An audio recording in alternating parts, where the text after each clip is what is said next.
going on, y'all? My name is Snow Nasty. Shout out to Dance Mogul Magazine. I'm from Brooklyn, New York, born and raised. And basically, I've been dancing ever since I could walk. You know, if it was any kind of music playing, if the family was in the living room, just, you know, had a good time, you know, under the red light playing music, I'd just go in there and dance. My early moves or my early best moves was the running man, and then, you know, something like a slide. It wasn't really a glide, but it was like a slide. And, you know, ever since then, like, my family will always push me to do that. And, you know, I just fell in love with it. That's probably like either my first love or maybe my second love, second behind drawing. But, you know, growing up in Brooklyn, I was kind of in a rough edge most of the part. Grew up in Brownsville, grew up in Bed-Stuy. You know, then I spent a little time, you know, dipping from home to home, out in the Bronx, out in Manhattan, and, you know, lived in foster care with like 10 other kids. And we all became like this good little neat family. And it's actually, you know, a dope thing that happened because the other kids were dancers as well. And we had like this nice little bond that kind of like put us together, and we would perform, you know, like that, and perform in battle. Some of my early memories is just waking up to having my heart just being snatched out of my chest like 6 o'clock in the morning. Got to get ready for school. I got to battle before I even get up to brush my teeth. So, you know, that was cool. But, you know, living in my time, you know, born in '83, there was a lot of things going on. The crack game was heavy. The drug game was extensively heavy. You couldn't really go outside and play too much. You had to be in before, you know, lights was out. And it showed, you know, a lot of my friends who didn't dance, they had spare time to do other things, and a lot of them are not here today. The ones that are here today are the ones that was fortunate enough to, you know, either not get caught, not spend a lot of time in jail, or just count their blessings. And, you know, I did dibble and dabble a little bit, not something I like to talk about, because it's what I was growing up in. I just knew that it was always something better, and I always felt that dance would be the way to help me get out of that environment, whether it was on stage or just to keep my head focused on something other than being, you know, just another number in the street. I already had a couple of strikes against me, being in foster care and then living in the hood. So, you know, only people of the hood could tell you what that means. You're going to grow up to be nothing.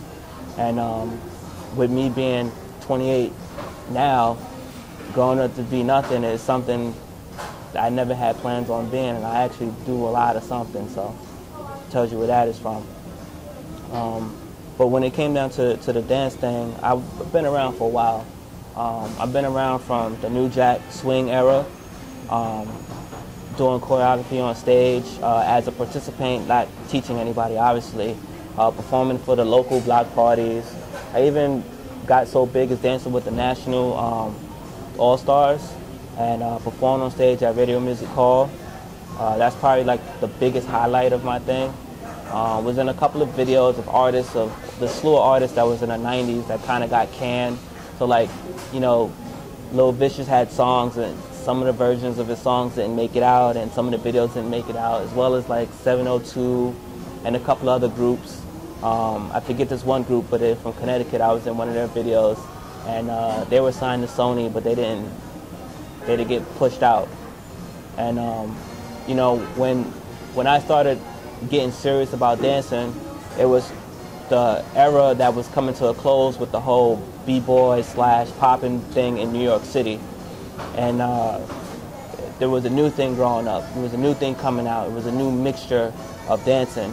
One that I give credit to my actual bass style, which is the hip-hop style.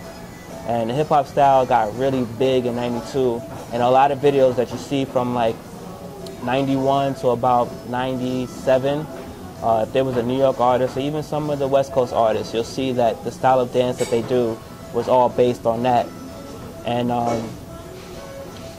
if you look back into it, Brooklyn has always had a way of shining above everyone, shining not above everyone like we're better, but like bringing something to the table and then making it official. With the Bruck Up style, the style that I learned in '94, came out, it kind of moved the hip hop style, but the hip hop style was advancing to something greater than just being in the streets. It actually is like the #1, preferred dance style out of town or out overseas, which is called the new style now. And that's more than half the credit of the group called Elite Force, aka Mop Top Crew, who are from Brooklyn.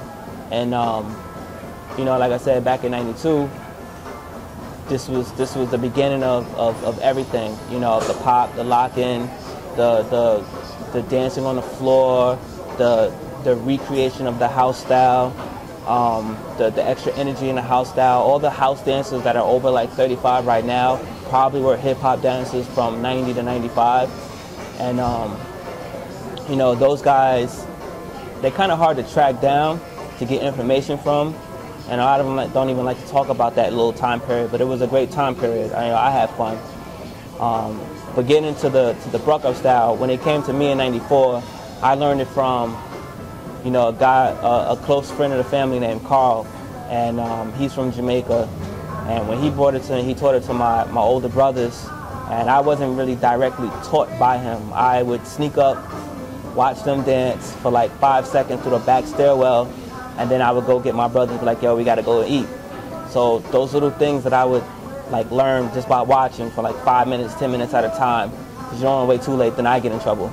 And I would go and I would practice it. So like my older brothers, they didn't know that I know how to do that until like one day we were downtown Brooklyn in front of the old movie theater, the one that's from, used to be across the street from Dr. J's. And I battled like 12 cats in front of that store, in front of that movie theater. And from that point, I just knew that that's what it was. I didn't want to help with the hip-hop style because I felt like they had a name already. They've been on stage, they've been on tour. I felt like that if I go with the Bruck-Up style, I can contribute something and be a big name or a big underground name, kind of like how band Liquid Robot is to the East Coast of poppin'. A lot of people don't know about Liquid Robot, or a lot of people don't know about Tiny Two-Tone, or Two Love as we call them.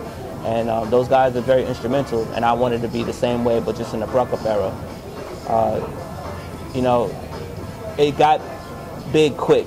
Summer '95 was kind of like the melting pot, if you will, where it's like you had some of those hip-hop dancers that were still dancing. They just didn't care about it on a high level. They wanted to learn what was new. The new thing was the Bruck-Up style, so you had them two merging.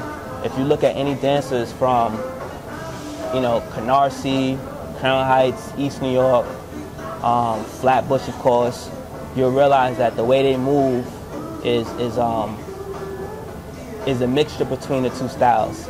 And eventually, I believe, down the line, that's what pushed it into being, a flexing. And then at the same time, with me having a mixture of both styles, but staying true to the Bruck-Up shoulder, I also helped push that envelope too of what it was. And by like '97, even more recognition. We're dancing at the Arc, we're battling everybody all over Brooklyn. I start leaving town. I'm in Virginia battling. I'm in Delaware of all places battling. I've been to Boston battling, even down as far as Florida battling. And everywhere I would go do my style, I would lose because the OGs of dancing, street dancing, didn't know what it was. But I knew I had something once I realized that the audience would come to me afterwards and have me teach them what I was doing. And it was like a way of being free. A lot of dance styles, you get put in a box. And the Bruck-Up style, the way it was evolved to, the way it advanced to at a young stage for being in New York, we was able to erase that box that came with it, which is just being able to pop the shoulder and being dramatic with it at the same time. But we was able to put more life into it, more feeling into it. We incorporated more moves into it. And we basically, used what was left of the hip-hop style to uplift the Bruck-Up style. And eventually, it would start to calm down like around 2000, 2001. And this is the time when I, had to make a decision. I already been in videos. I already been, in promotional pieces and documentaries. I had to make a decision. Did I want to go and continue be, as a dancer in the choreography world that couldn't really express myself freestyle? and deal with the politics that comes with it. And at this time, Brooklyn's already has a bad dance name inside of the industry due to what the OGs didn't decide to clarify, or the bad bridges that they had burned. And it made it harder for young dancers from my era to get involved, which is why a lot of them stopped. And or do I just go to college and pursue my other love, which was art, which ended up being web design. And I figured the money will come on either side, but I can get the money now if I go to the website, and that's what I did, and that's what I do to this day. So I kind of like left the dancing world in like 2001, but I was still teaching. In my time being away from New York, a lot of things were going on. The Flexin' Brooklyn show took off and started being like a whole nother entity in itself.